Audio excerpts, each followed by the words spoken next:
Hey YouTubers, welcome back to another episode of Vintage Diecast Restoration. This is Zach, and up this week I've got an 11A ERF road tanker. So this is a pretty cool little model. Lesney Matchbox started making these actually all the way back in 1955. So this would have been while it was still under the Moco Lesney partnership. So originally this model was produced in green, believe it or not, a green with gold accents on the side tanks and the front grille. That didn't last very long. The green versions of this are exceptionally rare, very difficult to find. But shortly after they transitioned away from the green, they started producing them in this yellow, which is more common, not nearly as common as the later models of the red were. So the red versions typically will also have gold trim on them, gold on the tank, on the side, and gold on the front grille. The red versions also typically were branded with an Esso label, while these yellow versions were not. One common thing with the yellows, though, there's sort of two time periods from the yellow tankers. There's some of the earlier versions, which were done in a more gold yellow, darker, richer yellow, and then there's some later versions that were done in a pale yellow. This particular one appears to be that darker, bolder yellow. So I think that this model probably came right after the models that were issued in the green, but before they transitioned to the pale yellow and red models. So I think that's kind of where at in the history of Matchbox Lesney this model falls. It is one of the older models in my collection, being a number 11 and part of the Moco Lesney partnership. This one's definitely very old. So, like I said, my guess is 1955, 1956, somewhere in there is probably when this particular model was produced. So, typically on models that I have in my collection that are that old and that valuable, I would not do a restoration. Fortunately, I have a couple of these models, and that's kind of one of my other rules. If I get one, no matter what the shape it's in, if it's the only one I have, I'm going to keep it original. Once I have two or three that are original, and I have better copies of this that are original, then I'll consider doing a restoration on it. And so for this particular model, it was time to do that. As you can see, the paint on it is absolutely terrible. Lots of high edge wear, play wear, missing paint in different areas. But the model is complete. It's not broken. I'm not missing any of the pillars in the cab. All the wheels are there. The axles are very, very rusted, very degraded, but they're all there. All the wheels are on it. And so I thought, you know what? This one, it's a prime candidate for restoration, especially because it's so important in the history. So to begin, we are going to remove these wheels and axles. Now, this is a method you've seen me use on some of these older models before, and that is on these crimped axles, you'll see that all they've done really is they've taken that round axle piece and applied enough pressure to crimp it down, flatten out one piece of that axle, and keep the wheels on. So in order to reverse that and be able to remove the wheels, I use just a little pair of needle nose pliers, and I squeeze across the crimp. So I'll squeeze on the sides of that crimped axle, and what I end up with is kind of the true idiom, the square peg in a round hole. I'm squeezing the widened part of that axle back so that it's narrow enough that I can remove the wheel. Now, this doesn't always work seamlessly. Sometimes the wheels will come right off, no problem. depending on the amount of rust that's in them, and these axles are very, very rusted, that rust can cause the axles to actually expand. And when that axle in there is expanded due to the rust and the deterioration, it can make these wheels a really, really tight fit. And so that's what I'm dealing with here. It's not being held up at all by that crimp. I can rotate that axle freely all the way around. I don't have any problem with the crimped end keeping the wheel on.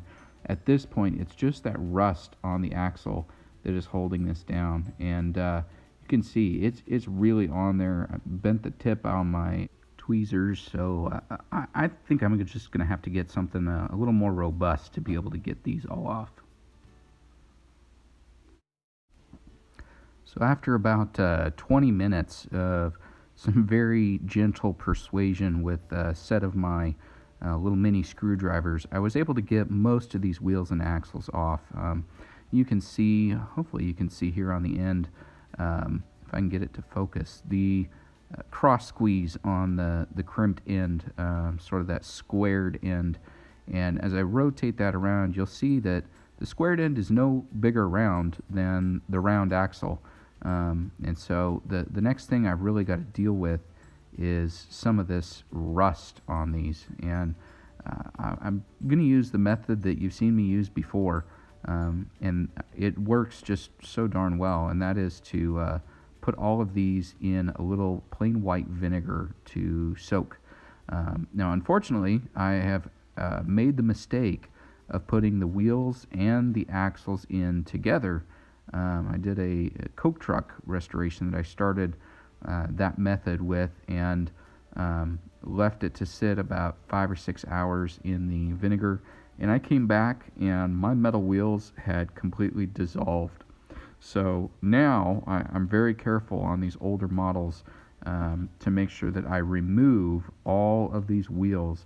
I'm not going to use anything but a little soap and water to clean up the wheels themselves before I soak the axles in the plain white vinegar. So I've got my little Tupperware here with the vinegar in it. I'm just going to drop those axles in and let them soak overnight. For the cleanup on the wheels, I'm just using a damp paper towel for right now. They really are not that dirty. I believe I actually used a little soap and water on this back when I first added it to the collection. I think that's important to do to try to keep all the models that you've got in your collection clean. You know, if you're not keeping them in a case or under glass or something, they're going to get dirty and dusty anyway. But I hate putting something that's barn fresh and it's got dirt and mud and all sorts of stuff on it up in my collection shelf. So this one wasn't too bad to begin with, and there's not a lot that needs to be done. These original metal wheels really held up pretty good.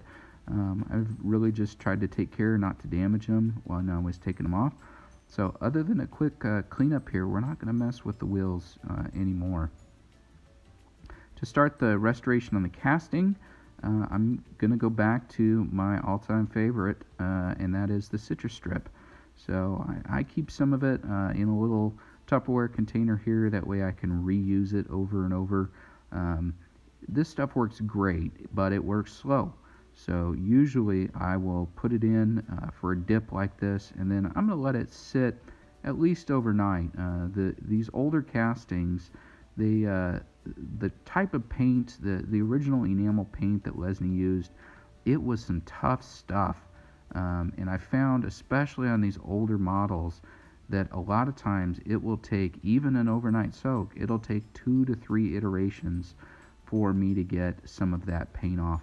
And a lot of times, even after a couple of days soaking in the stripper, I still have to use a mechanical means to get some of that paint off, whether that's a wheel on my rotary tool, or a wire brush, or some steel wool, or even just my dental picks and sitting down and picking at some of those remnants that just are stubborn and refuse to come off. So for this first soak, I really wasn't expecting much. As I said, the history I have with some of these older models, I know it's going to be tough to get some of that paint off. So this is our first pass. We're going to see where we're at, but more than likely it's going to take a second soak in the stripper.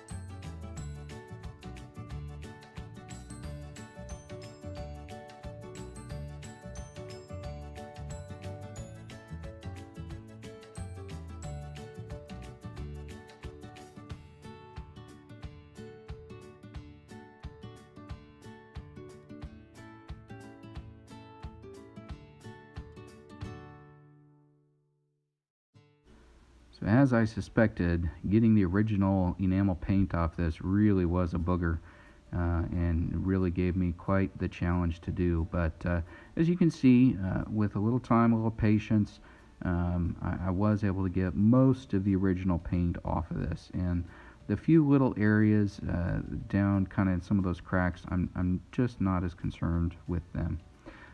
One thing I did notice when I looked at this casting, you see on the bottom here that little rounded over piece between the cab and the tanker. That was a change that was made pretty much right at the time period that I had guessed that this was from, right between that transition from the green to the yellow. And so I think I was spot on with my guess for the age of this. To go back with our yellow color, I'm using a little Testors Gloss Yellow. Now this color I've used in the past on some of these. I used this as a base starting point for a lot of the Coca-Cola trucks. I did a custom Nestle's van in this color. I absolutely love it. It's such a bright, bold, vibrant yellow. And I've made some adjustments to it in the past. You can add a drop or two of red to get it a little more in that orange perspective. But for this model, I think the straight base Testors Gloss Yellow is about as close as I'm going to get to that rich original yellow color that this model was in. So this one's easy. I don't have to mix anything. I don't have to change anything up. I'm using it straight out of the jar and just adding a little thinner so that it's flowable through my airbrush. And the rest of it's pretty straightforward. We're going to start out here, do a very light tack coat. I like to turn the pressure down on my airbrush a little bit when I do this first coat, just because the higher pressure, the little amount of paint that I'm letting come out of this, I'd end up just blowing it off, or I get streaks and runs in it. You know, at this point, a lot of this mix is actually thinner, and that's going to evaporate and go off. And so if I get my pressure too high, I don't give that thinner enough time to evaporate in between applications. And so I'm working on like a low medium pressure here and just doing the very first light tack coat. For the second coat on this model, I've gone up a little bit on my pressure, gone back to kind of my normal operating pressures on this, and I want to make sure as I work around that I maintain that even coverage. And a really good way to do that is just, again, it's to watch that translucency, watch for the shadows, and hit those dark spots. So after 3 coats of our Testors Gloss Yellow and a couple coats of clear, our base casting is finally ready for reassembly. And this little baby turned out beautiful. I'm so pleased with how rich that color came out. It really shows off all the body lines, all the original details in there. The axles was pretty straightforward. I soaked them overnight in the plain white vinegar, and then used a little steel wool, a little quad-aught steel wool, just to shine those up. Like most restorers, I kind of am a little bit anal retentive about reassembly on these. I want to look at each one of my wheels. Most wheels are going to have a good side or a better side, and I always want to make sure that I face those out as I put this all back together. To return the crimp on the axle, I'm basically using the exact same method in reverse. So I want to go in, I was able to squeeze the sides of the crimp back in to narrow it up, square it up so that we could get the wheels off. And I'm doing the same step in reverse to return the crimp to that axle. So you'll see, usually you can tell because you'll have kind of a little rolled up edge if you were on the sides when you squeezed it to remove it. So you want to make sure that you're squeezing back in the original direction of the crimp. And like I said, that's usually not hard to identify if you look real closely at it. I also like to make sure that all my axles are going the same direction. As far as I know, Lesney never mixed and matched which side of a model the axles were finished out on. Most of the time they were all the same, and I'm guessing that was due to speed and efficiency in their assembly lines, that when a worker would pick up a model and find the first axle that needed crimped, that all of the other axles were on the same side of that model, and whatever machine they used in order to produce that crimp could just work right down that side of the model. So again, just firm, even, gentle pressure with my needle nose pliers. I have seen some other restorers use some other tools. If you don't have the hand strength to do this with a pair of needle nose, vice grips, or I've heard them called a couple different things in some of the other parts of the country and the world. So we call them vice grips around here. But a pair of vice grips with the teeth filed down inside the grip can work really well. You can actually set the gap on those, which is nice. Make sure you don't over crimp your axle or get it too flat. This third axle, you'll notice, got a little bend in it, and I'm guessing it had that from the beginning, and through the whole cleanup and everything. I never really noticed it until I was getting ready to put it back together here and saw that kind of curve in the axle. So wanted to fix that up before we stuck it back together. Same thing, I'm picking the good side of the wheel to face out to start. And this one, I've had a few fits with it, and I don't know if it's just the way that I reversed the crimp on that or what, but this one has been a little bit more challenging than those other axles to get it on, get the wheels on and everything. So took a little bit of persuasion on this one, but was finally able to get it all fit up in there.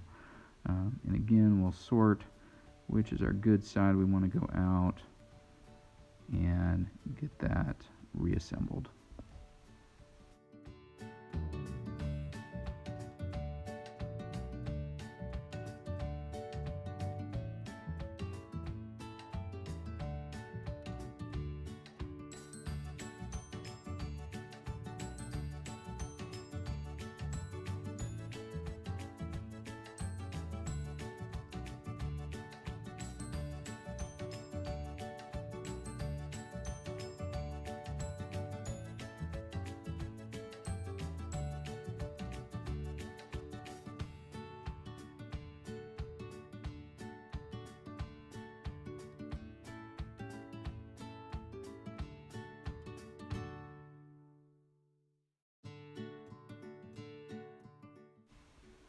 Now, as I mentioned earlier in the video, all of these ERF tankers had a metallic trim on them, and the red and the green versions used a gold metallic trim on the tanks, the headlights, and the front grille.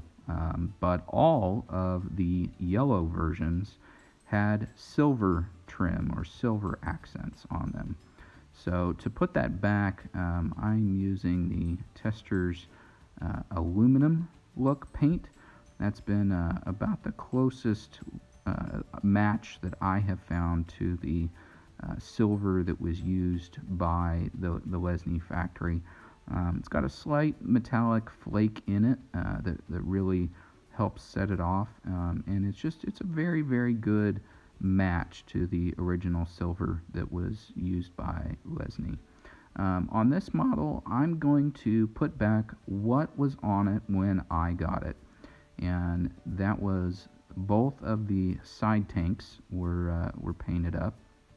The grill and headlights were painted up, and I had to look very, very closely because on the top of the tank, there's two little caps up there, and there was hit or miss, and there's still some disagreement about why or how many of these models had the caps painted.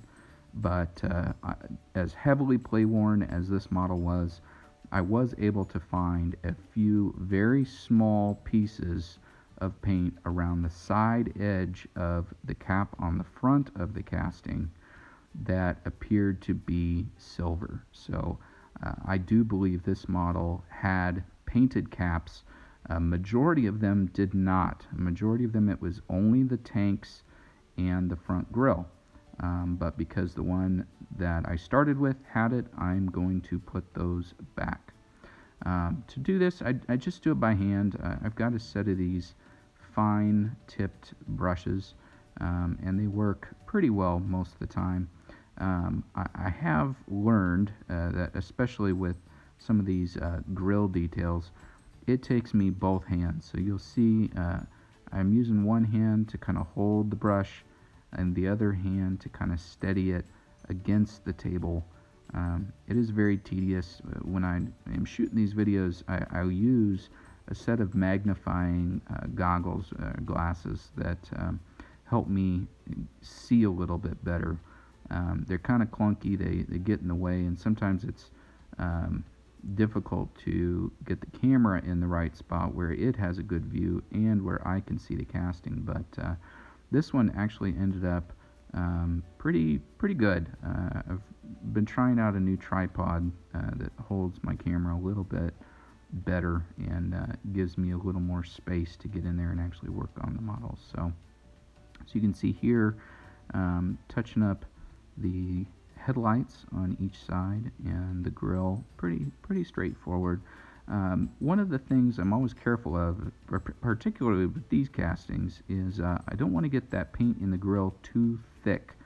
Otherwise the ERF logo that's in there becomes unreadable, and so I want to try to maintain as many of those casting details as I can. So I really try to watch myself and be careful about how thick I get the paint in the grills, or really anywhere where there's a lot of detail in the castings. And of course, the last step here, you can see we're adding just a little dab of the silver onto these top caps of the ERF 11A tanker truck. So here's a little reminder of where we started out with this model. Very heavy playwear, lots of missing paint, but all in all, for a model, a casting that's over 65 years old, it is in remarkable shape. The biggest problems were the bend, or that cab was kind of bent back against the tank, and obviously the paint issues. A lot of heavy playwear and loss on the paint, but an otherwise complete model that was a prime candidate for a restoration. So a little reminder where we started with, and here it is today. So this restoration really was a lot of fun. I really enjoy doing some of these older models just because they're so simple. The casting didn't have a ton of details in it. The assembly wasn't complicated. They were very straightforward utilitarian toys, and I love that about them.